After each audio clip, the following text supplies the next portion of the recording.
دا پیروشکا چاو شاش تیو ناخواه لدارخستیه. تیده زاروکین کرد ینکو نوش دایک بونه دیل هاتنه گرتن.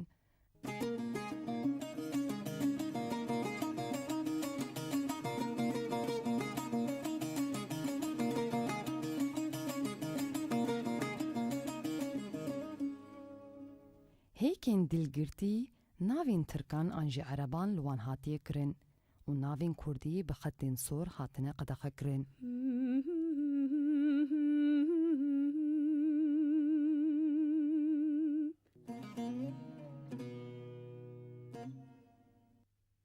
Havar ve teresaitel,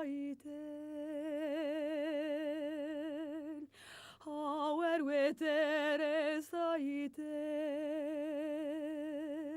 minasın oran navduel, minasın oran navduel.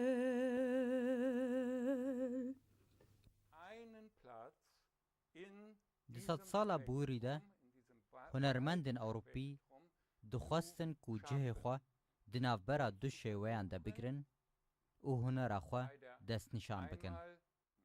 Mîrê hêkan jî vî tiştî dike, lê cuda. Tevî ku ew demeke dirêj e li Ewropa dijî, wî bi kurdewariya xwe girtiye. Rihên xwe ji welat nebirîne. Mirov çanda Kurdî di kesayetiya wî de dibîne.